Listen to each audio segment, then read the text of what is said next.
Hello एमर्स, आज हम लोग फोटोसिंथेसिस की प्रक्रिया को आगे बढ़ाते हुए कुछ और इन्फॉर्मेशन को देखेंगे।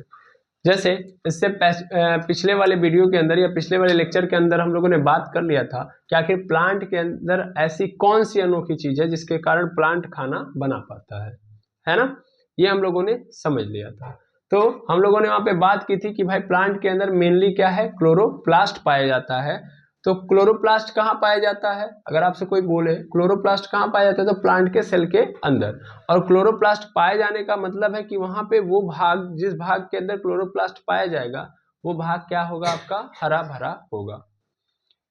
और अगर क्लोरोप्लास्ट पाया जाएगा तो वही क्लोरोप्लास्ट में ही खाना बनेगा, क्योंकि आपको पता है कि प्लांट का जो किचन हाउस है वो कौन है? क्लोरोप्लास्ट है।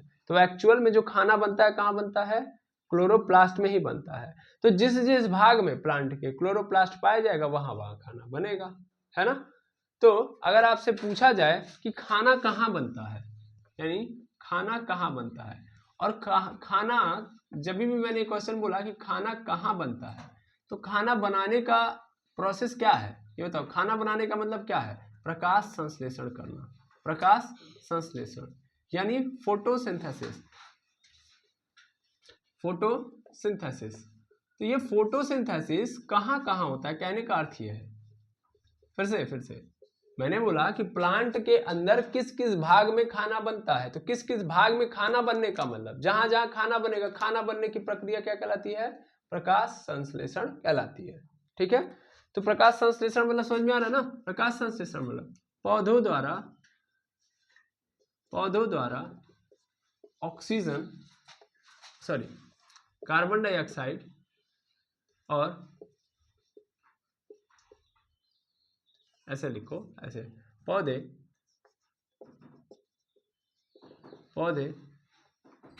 जड़ द्वारा H2O यानी पानी, क्या ये पानी यानी वाटर, तथा हवा के द्वारा या पत्तियों द्वारा, सिंपल लिखो, पत्तियों द्वारा, हवा के द्वारा नहीं, पत्तियों के द्वारा क्या लेते हैं? CO2 लेकर प्रकाश की उपस्थिति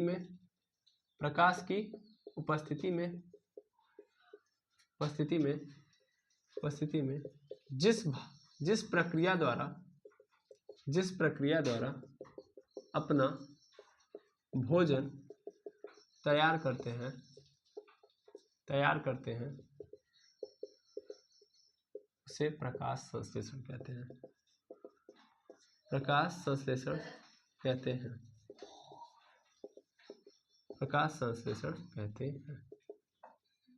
ठीक है। तो पौधे जो होते हैं किसके द्वारा? रूट्स के द्वारा। स्पेशली अगर बात की जाए तो बाय रूट्स वो क्या लेते हैं? H2O। ठीक है, H2O लेते हैं। और पत्तियां यानी लीव्स के द्वारा क्या लेते हैं? CO2 लेते हैं। ठीक है। तो अभी यहाँ पे भी 2-3 क्वेश्चन आते हैं, इनको भी पहले क्लियर कर लेते हैं। अच्छा, किसको लग रहा है कि यहाँ पे इंग्लिश का हमको डेफिनेशन लिखने की जरूरत है? अगर लग रहा है तो लिख देते हैं भाई, है ना। प्लांट्स अ प्रोसेस, ऐसे लिखते हैं, a process in which plant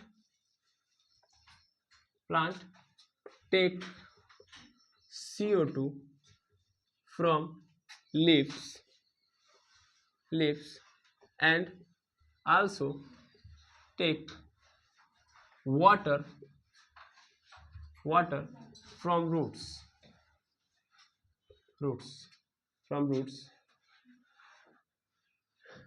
and make their food in the presence of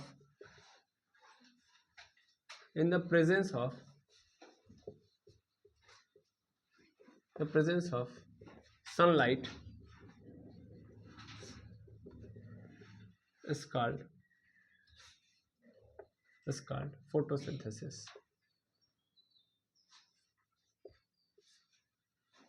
तो फोटोसिंथेसिस मतलब एक ऐसा प्रोसेस जिसके अंदर प्लांट क्या करता है? CO2 लेता है लीफ से और वाटर लेता है रूट से। पानी कहाँ से लेता है? रूट से। और लेने के बाद किसकी उपस्थिति में? प्रकाश यानी सनलाइट की उपस्थिति में क्या करता है, अपना खाना बनाता है, तो उस प्रक्रिया को हम लोग क्या बोलते हैं, तो उस प्रक्रिया को हम लोग फोटोसिंथेसिस कहते हैं। ठीक है ना। फोटोसिंथेसिस, अगर आपको ये समझ में, मतलब ये बात अगर समझ में आ गई होगी तो आप फोटोसिंथेसिस को समझ पा रहे होंगे। तो फोटोसिंथेसिस मतलब यही होता है। ठीक है। अब कई जगह पे जब आप फोटोसिंथेसिस लिखोगे तो इसका फॉर्मूला भी आपको लिखना पड़ेगा कि देखो कार्बन डाइऑक्साइड लेता है, पानी लेता है, और उसके बाद क्या देखता है, उसके बाद देखता है सनलाइट कि है कि नहीं है। भाई सूरज का प्रकाश नहीं रहेगा तो खाना नहीं बनेगा, तो CO2 प्लस H2O, उसके बाद फिर देखा जाएगा यहाँ पे सनलाइट, और सनलाइट, और यहाँ पे एक चीज़ और होनी चाहिए सनलाइट के अलावा, अभी मैं इसके आगे बारे में आगे बात करूंगा। सनलाइट के अलावा क्या होना चाहिए, क्लोरोफिल, क्योंकि सनलाइट को लेता कौन है, क्लोरोफिल।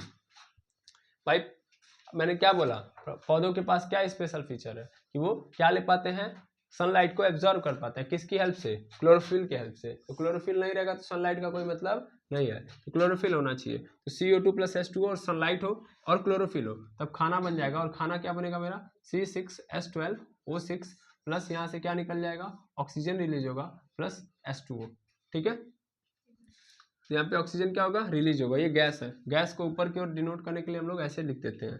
तो ये आपका क्या है, ये आपका CO2 को क्या बोलते हैं, कार्बन डाइऑक्साइड। कार्बन डाइऑक्साइड दिखाई दे रहा है, चलिए दिखाई दे रहा है, कोई दिक्कत नहीं है। कार्बन डाइऑक्साइड, यहाँ पे क्या है, वाटर यानी पानी है। उसके बाद C6H12O6 क्या है, ग्लूकोज है, ग्लूकोज। फिर O2 क्या है, ऑक्सीजन है, ऑक्सीजन। और ये क्या है, वाटर है। ठीक है, वाटर है। ग्लूकोज ही आपका क्या है, एक्चुअल में खाना है। ग्लूकोज क्या है एक्चुअल में, यही आपका क्या है, खाना है। तो फूड आपका ग्लूकोज है। ठीक है। इस रिएक्शन को, ये एक प्रकार से केमिकल रिएक्शन है, ये सब क्या है, केमिकल रिएक्शन है। और केमिकल रिएक्शन करने के लिए क्या चाहिए, केमिकल एनर्जी। तो केमिकल एनर्जी कहाँ से आई, तो यही सनलाइट के कारण आई, जो क्लोरोफिल ने क्या किया, एब्जॉर्ब किया। तो क्लोरोफिल ने जो एब्जॉर्ब किया सनलाइट को, वही लाइट एनर्जी किस में कन्वर्ट हो गई है, आपको पता होगा कि जूलियस रॉबर्ट मेयर ने यही बोला था कि लाइट एनर्जी को लेने के बाद वो क्या करता है, उसको केमिकल एनर्जी में कन्वर्ट करता है। तो देखिए इनको कंबाइंड करके C6H12O6 बना दिया, किसकी मदद से, केमिकल एनर्जी की मदद से। लेकिन वो केमिकल एनर्जी आई कहाँ से, सनलाइट से, क्योंकि सनलाइट में कौन सी एनर्जी थी, लाइट एनर्जी। अभी अगर ये केमिकल रिएक्शन हो रहा है तो केमिकल रिएक्शन को बैलेंस भी करना पड़ता है। ठीक है ना, बैलेंस। देखिए क्यों, देखिए यहाँ पे कितने कार्बन है, यहाँ पे एक, भैया यहाँ पे कितने कार्बन है, एक। यहाँ पे कितने कार्बन है, बगल में दिख रहा है 6। तो यहाँ पे कार्बन अलग अलग है कि नहीं है। लेकिन रूल ये होता है, रूल क्या होता है कि जितना रिएक्शन से पहले एटम थे उतने ही एटम रिएक्शन के बाद होने चाहिए। ठीक है। लेकिन यहाँ पे देखोगे तो कार्बन इधर कितना है, देख लो, कार्बन इधर कितना है, 1 है, जबकि इधर देखोगे कार्बन कितना है, 6 है। फिर ऐसे ही देख लो हाइड्रोजन को, हाइड्रोजन देखोगे तो हाइड्रोजन इधर कितना है, तो हाइड्रोजन इधर H के बगल में 2 है, तो इसका मतलब 2 है। जबकि यहाँ पे आओ, यहाँ पे 12 है और यहाँ पे 2, 12 और 2 कितना हो गया, 14। इधर जाओगे तो कितना हो गया, 14। फिर ऑक्सीजन देखो, ऑक्सीजन इधर कितना है, 2 ठो यहाँ पे और 1 ठो यहाँ पे, 2 और 1 कितना हो गया, 3, यानी इधर 3 है। इधर जब जाओगे तो देखो 6 यहाँ पे है, 2 यहाँ पे, 1 यहाँ पे, तो 6 2 8 1 9। क्या बराबर है दोनों साइड, 3 ही तो है, कार्बन हाइड्रोजन ऑक्सीजन। क्या बराबर है दोनों साइड एटम्स, नहीं, इधर ज्यादा और इधर कम है। तुमको क्या करना पड़ेगा, बराबर करना पड़ेगा ना, क्योंकि रूल है यही, क्या है, रूल है कि केमिकल रिएक्शन से पहले जितने एटम हैं उतने ही एटम केमिकल रिएक्शन के बाद होने चाहिए। तो आप याद रख लीजिएगा कि खाना बनाने का एकदम सिंपल एक ही रूल से आप, मतलब एक ही नाम से आप याद रख लीजिएगा। खाना कैसे बनाते हैं आप लोग, खाना बनता है आप लोगों के वहाँ तो सब्जी बनती है। चलिए सब्जी बनाते हैं तो कैसे बनाते हैं, उसके अंदर क्या करते हैं, जो सब्जी होती है उसको डाल देते हैं, फिर उसके ऊपर पानी डालते हैं, जो मतलब क्या बोलते हैं, जो रस वाला जो बनता है सब्जी, उसकी बात कर रहा हूँ। ठीक है। तो उसमें क्या होता है, आप जितना पानी डालते हो क्या सब पानी उड़ जाता है, आप पानी डालते हो ना, मान लो आप 4 गिलास पानी डालोगे, तो 4 गिलास पानी डालने का मतलब क्या होगा कि उसमें से 2 गिलास पानी भाप बन के उड़ जा रहा होगा और 2 गिलास पानी आपका बच जा रहा होगा, ऐसे हो रहा होगा। सेम सिचुएशन, इसी फिनोमेना को अपने माइंड में रखो और देखो हो जाएगा। करना क्या है कि तुमको CO2 कितना लेना है, 6 कप, कितना लेना है, CO2 6 कप, और 12 कप क्या लेना है, पानी। पानी कितना लेना है भैया, 12 कप। तो 12 कप पानी, 6 कप कार्बन डाइऑक्साइड। अब क्या हुआ, अब जब 6 कप कार्बन डाइऑक्साइड और 12 कप पानी लिए तो खाना बन गया, बन गया खाना। अब खाना बनने के बाद कुछ तो भाप में निकलेगा ना, कुछ तो भाप निकलेगा।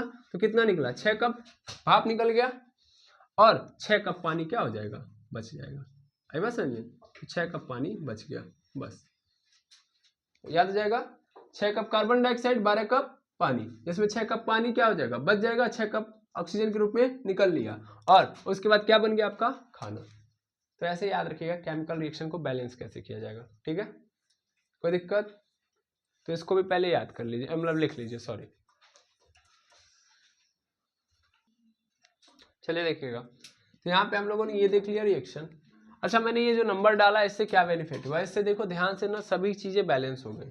दिखा दूं मैं ये नंबर से, देखो यहाँ पे कार्बन कितना हो गया अभी, 6 हो गया, इधर कार्बन कितना है 6, कार्बन बराबर बिल्कुल। अब इधर देखो ऑक्सीजन को पहले देख लेते हैं। तो यहाँ पे देखो, यहाँ पे 6 का गुणा होगा, यहाँ पे ऑक्सीजन 2 है ना, यहाँ पे ऑक्सीजन 2 था पहले, अब बगल में 6 लग गया, तो इसका मतलब 6 का गुणा 2 में, तो 6 दूना 12 हो गया, यानी यहाँ पे ऑक्सीजन कितना है 12। यहाँ पे 1 ठो है और यहाँ 12 फिर आगे लग गया, तो इसका मतलब 12 का गुणा 1 में, तो 12 यहाँ हो गया, यानी यहाँ 12 और यहाँ 12, 12 12 24। देखो यहाँ 12, ये देखो 12 जब गुणा किया जाएगा तो H में भी होगा और O में भी होगा। तो H में हुआ तो H2 वाला था ना, तो 12 दूना 24 हाइड्रोजन हो गया है और 12 ठो ऑक्सीजन हो गया, तो 12 ऑक्सीजन यहाँ पे और यहाँ भी 12 ऑक्सीजन, तो 12 12 कितना हो गया ऑक्सीजन, टोटल 24। तो इस साइड ऑक्सीजन कितना हो गया 24। अब इधर आओ ऑक्सीजन देखो, यहाँ पे ऑक्सीजन 6 ठो है, फिर यहाँ पे 6 दूना 12 और फिर यहाँ पे 6, तो कितना हो गया 6 12 6, 12 12 कितना हो गया फिर 24 हो गया ना। अरे भाई 12 6 18, तो यहाँ 12 और 6 18 और यहाँ पे 6 24, तो इधर भी कितना हो गया 24, तो ऑक्सीजन भी बैलेंस हो गया। अच्छा, अभी हाइड्रोजन को देखो, तो हाइड्रोजन कितना है इधर 12 दूना 24, इधर आओ हाइड्रोजन देखो, तो यहाँ पे 12 और यहाँ पे 6 दूना 12, तो 12 12 24, सब बराबर हो गया कि नहीं हो गया। इससे ये बेनिफिट है, ठीक है। कभी भी आप फोटोसिंथेसिस लिखोगे तो इसके साथ साथ इसको बैलेंस करके इसका इक्वेशन भी लिखोगे, ठीक है। आपसे फोटोसिंथेसिस कोई पूछ दिया बता देना, फोटोसिंथेसिस का फॉर्मूला क्या है ये भी बता देना, सॉरी इक्वेशन क्या है वो बता दोगे, और बैलेंस फॉर्म में लिखेंगे। बहुत ही इंपॉर्टेंट चीज है ये, इसलिए आपको लिखना जरूरी था। अब चलिए हम लोग मेन आते हैं कहाँ पे, जो अपनी कहानी थी वहां से स्टार्ट करते हैं। तो खाना कहाँ बनता है, यानी प्रकाश संश्लेषण कहाँ होता है ये देखते हैं, कैसे होता है ये तो समझ में आ रहा है, ठीक है। आगे देखिए, देखिए यहाँ पे तो प्रकाश संश्लेषण कहाँ पे होता है ये देखते हैं हम लोग। सिंपली हमने ये बात किया कि ये प्रोसेस होता है कि कार्बन डाइऑक्साइड चाहिए, पानी चाहिए और सनलाइट चाहिए, तो खाना बन जाएगा। लेकिन उसके लिए मैंने क्या बताया कि सनलाइट लेने के लिए स्पेशली क्या होना चाहिए, क्लोरोफिल, क्योंकि क्लोरोफिल नहीं रहेगा तो सनलाइट को एब्जॉर्ब नहीं किया जा सकता। और आपको पता है कि क्लोरोफिल का मतलब क्या होता है, सिंपल बात, क्लोरोफिल होने का मतलब कि भाई वो वहां पाया जाएगा जहां क्लोरोप्लास्ट होगा। यहाँ पे क्या होगा, क्लोरोप्लास्ट। क्लोरोप्लास्ट कहाँ होगा, जहाँ पे क्या होगा, हरा पाया जाएगा, यानी पत्तियों का वह सॉरी पेड़ का वह भाग जहाँ पे क्या पाया जाएगा, हरा पोर्शन पाया जाएगा। और सबसे ज्यादा हरा पोर्शन कहाँ पाया जाता है भैया, सबसे ज्यादा हरा वाला भाग कहाँ पे होता है, पौधों के हरे भाग में क्या पाया जाएगा, क्लोरोप्लास्ट, क्योंकि क्लोरोप्लास्ट के कारण ही पौधों का रंग क्या होता है, हरा होता है। ये हमने समझा है कि पौधों का रंग हरा होने का कारण क्या है, क्लोरोप्लास्ट। तो क्या ये बात बताओ, ये पूरे पेड़ के अंदर सभी पूरा पोर्शन में हरा होता है, नहीं, उसमें मेनली जो होता है, मुख्य भाग जो होता है वो कौन सा होता है, मुख्य पत्तियां होती हैं, कौन, लीव्स। लीव्स का जो पोर्शन होता है वो क्या होता है, हरा होता है, ग्रीन होता है, ठीक है। और उसमें क्या पाया जाता है, क्लोरोप्लास्ट। क्लोरोप्लास्ट के अंदर क्या मिलेगा, क्लोरोफिल, और जब क्लोरोफिल मिलेगा तभी जाके क्या होगा, प्रकाश संश्लेषण, ठीक है। तो मेनली पत्तियों के अंदर ये पूरा पोर्शन पाया जा रहा है ना। तो अब क्वेश्चन आता है सर पत्तियां आखिर बनी किससे होती हैं और उसके अंदर क्लोरोप्लास्ट पाया जा रहा है, ठीक है। तो पत्तियां जो होती हैं वो मीसोफिल सेल से मिलकर बनी है। कौन सी सेल, मीसोफिल कोशिका, याद रखिएगा, मीसोफिल कोशिका। मीसोफिल कोशिका से मिलकर बनी होती हैं पत्तियां, और इसी मीसोफिल कोशिका में क्या पाया जाता है, क्लोरोप्लास्ट, और इसी क्लोरोप्लास्ट में क्या पाया जाता है, क्लोरोफिल, और क्लोरोफिल पाया जाएगा तो क्या होगा, प्रकाश संश्लेषण। तो इससे एक बात जो आई आपको समझ में कि वो ये है कि प्रकाश संश्लेषण उन्हीं भागों में होगा जहां पे हरा होगा भाग, ठीक है ना। तो पौधे के उन्हीं भागों में होगा जहां पे भाग क्या होगा, हरा, और मुख्यतः सबसे हरा भाग कौन सा है, पत्तियां। तो प्रकाश संश्लेषण कहाँ होता है, मुख्यतः कहाँ होता है, पत्तियों में होता है। तो मैं पहले नोट करके यहाँ पे ये लिख देता हूँ कि photosynthesis can take place, photosynthesis can takes places in green areas like leaves and other green areas। Simple कि जो फोटोसिंथेसिस होता है वो कहाँ होता है, मेनली मुख्यतः कहाँ होता है, हरे भाग में होता है। और हरे भाग मतलब सबसे ज्यादा पत्तियों में होता है। ठीक है, पत्तियों के अंदर कौन सी कोशिका पाई जाती है, मीसोफिल कोशिका। तो सबसे पहले मैं ये समझाना चाहूंगा कि पत्ती के अंदर कैसा होता है पोर्शन, इसको देख लीजिए आप। ठीक है, चलिए देखिएगा आगे। तो हम देखते हैं मेनली पत्तियों के अंदर मेसोफिल कोशिका के अंदर कैसे क्लोरोप्लास्ट होता है, और फिर क्लोरोप्लास्ट के अंदर घुस के देखते हैं कि उसके अंदर क्या होता है। ठीक है, तब हमको अच्छे से समझ में आ जाएगा। ये तो समझ लिया कि होता कहाँ है, तो मेनली कहाँ होता है, पत्तियों में। क्यों पत्तियों में होता है बता देंगे, रीजन क्योंकि उसके अंदर क्या पाया जाता है, मेसोफिल सेल्स पाए जाते हैं, और मेसोफिल सेल्स के अंदर क्या पाया जाता है, क्लोरोप्लास्ट पाया जाता है। मेनली सिंपल आंसर, पत्तियों के अंदर क्यों होता है, पत्तियों के अंदर इसलिए होता है क्योंकि वो ग्रीन होता है। ग्रीन होने के कारण chloroplast is the kitchen house of the plant. भाई खाना वही तो बनेगा, भोजनालय वही तो है, तो इसीलिए पत्तियों के अंदर होता है। ठीक है, अब एक पत्ती का आप ऑब्जर्वेशन देखोगे तो मान लो एक पत्ती कुछ ऐसे ही तो होती है। मुझे नहीं बनाने आता, मुझे जानता हूँ, इसीलिए मैं बहुत ज़्यादा इसमें आप तारीफ ही नहीं चाहूँगा कि हाँ मैं बनाने आता। तो ऐसे पत्तियाँ होती हैं, ठीक है ना, मेनली मान लेता हूँ पत्तियाँ ऐसे रफली होती हैं। अब आपको पता है जब पत्तियाँ ऐसी होती हैं ना, तो सिंपली समझो इसको जब आप माइक्रोस्कोपिक लेवल पे देखोगे, माइक्रोस्कोपिक लेवल पे देखोगे तो इसके अंदर बहुत सारे छोटे छोटे क्या पाए जाएंगे, मेसोफिल सेल। मतलब कोई भी चीज किससे मिलकर बनी होती है, सेल से मिलकर बनी होती है, कोशिका से मिलकर बनी होती है। तो वैसे ये पत्ती भी किससे मिलकर बनी होगी, कोशिका से मिलकर बनी होगी। ठीक है, अगर मान लो मतलब ऐसे सिंपल समझो, कोशिका से मिलकर बनी होगी, लेकिन इसके अंदर समझना, अगर मैं ये पत्ती है तो पत्ती का इतना वाला भाग देख रहा हूँ, विजुलाइज कर रहा हूँ, तो विजुलाइज करूंगा यानी इतने पोर्शन को अगर मैं विजुलाइज करूँ तो क्या होगा, चलिए उसको मैं दूसरे इमेज के थ्रू आपको समझाता हूँ। देखिएगा, देखिए यहाँ पे आपको मैं दिखा रहा हूँ मेसोफिल सेल। ठीक है, अब आप ध्यान से आप ऑब्जर्व करिएगा, ये आपको दिखाई दे रहा होगा कि देखिए यहाँ पे एक पत्ती बनी हुई है, ये पत्ती है, इस पत्ती को ही क्या किया गया, इतने पोर्शन को काट के आपको दिखाया जा रहा है यहाँ पे। ठीक है, अब यहाँ पे आप जब देखेंगे तो ध्यान से देखिएगा, ये जो आपको दिख रहा है ये एक्चुअल में 2 लेयर्स में डिवाइडेड है। मतलब पत्ती के अगर ऊपर देखोगे, मतलब पत्ती के ऊपर और नीचे, क्योंकि पत्ती का एक ही साइड नहीं होता है, पत्ती के तो दोनों से फेज होते हैं भाई, इस साइड और इस साइड, है कि नहीं है। एक तो पत्ती लेंगे भाई, ये पेज है, इस पेज को अगर हम पकड़े तो इस पेज के 2 फेज हैं कि नहीं है, एक इधर और एक इधर, है ना, तो 2 फेज हैं, सेम टू सेम यहाँ पे है। अब ध्यान से देखेंगे आप,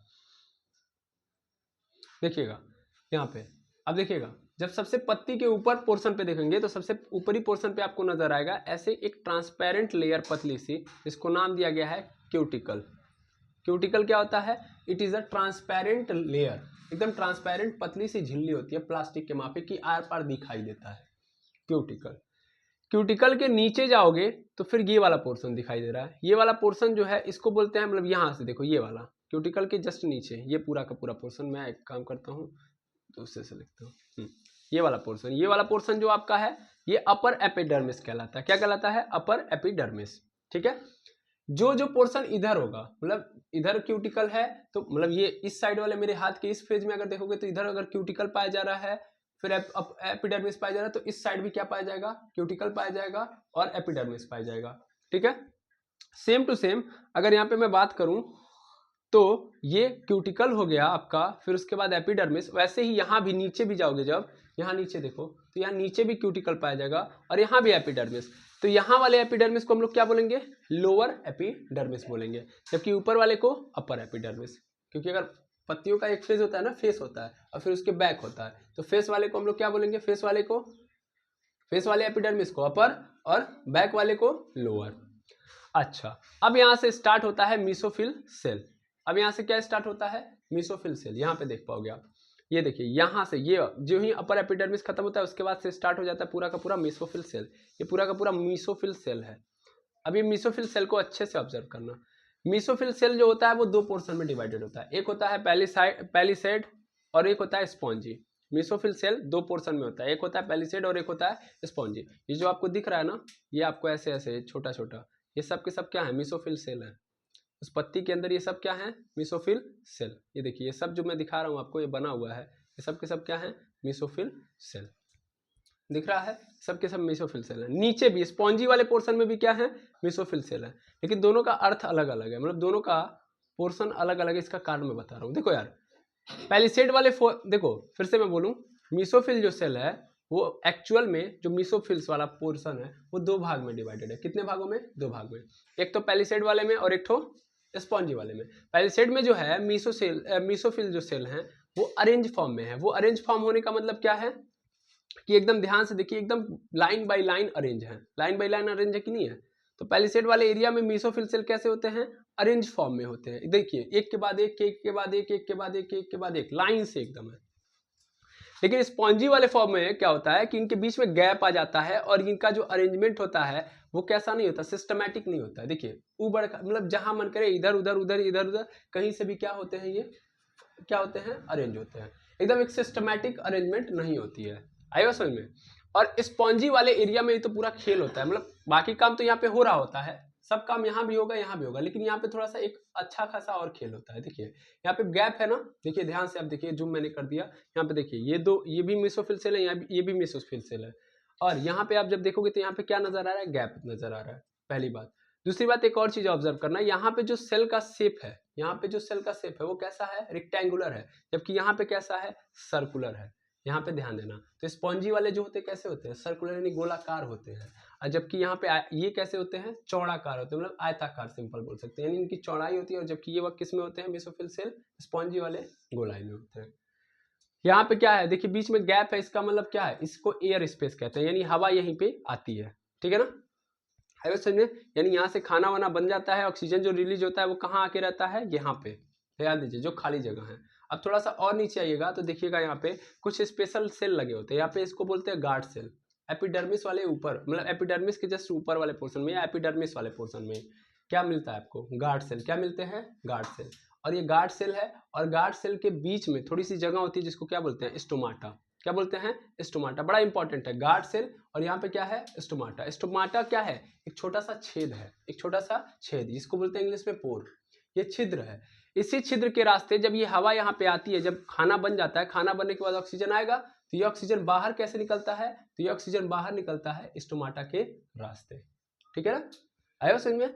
पत्तियों के ऊपर छोटे छोटे ऐसे स्टोमाटा, ऐसे पोर खुले होते हैं बाहर की ओर, आयो समझ में, जिनके रास्ते ये जो ऑक्सीजन जो एयर स्पेस है यहाँ पे बनेगा एयर, वो कहाँ, स्टोमाटा के रास्ते क्या हो जाएगा, बाहर आ जाएगा। आयो समझ में। और ये स्टोमाटा कैसे, स्टोमाटा मतलब पोर हो गया, और ये किसके किसके थ्रू काम करता है, तो ध्यान रखिएगा, गार्ड सेल के कारण। ये गार्ड सेल जब क्या होते हैं, अपने आप को ओपन करेंगे, अपने आप को ओपन करेंगे तब तो जाके क्या होगा, स्टोमाटा खुलेगा, यानी हवा बाहर आएगी। अगर गार्ड सेल अपने आप को बंद कर लेते हैं तो स्टोमाटा क्या हो जाएगा, बंद हो जाएगा। आई बात समझ में। तो याद रखिएगा, क्योंकि स्टोमाटा का भी बड़ा यूज आएगा। तो आई होप आपको समझ में आ गया होगा कि इसका मेसोफिल सेल का क्या स्ट्रक्चर है। ठीक है, तो चलिए मैं यहाँ पे आपको बता दूं कि मेसोफिल सेल के अंदर जब स्ट्रक्चर की बात करोगे तो मेसोफिल सेल के अंदर कैसे स्ट्रक्चर नजर आएंगे। तो सबसे पहला आपने देखा कि सबसे पहले क्या नजर आएगा, सबसे ऊपर कटिकल, क्यूटिकल आएगा, क्यूटिकल आएगा। क्यूटिकल के नीचे क्या आएगा,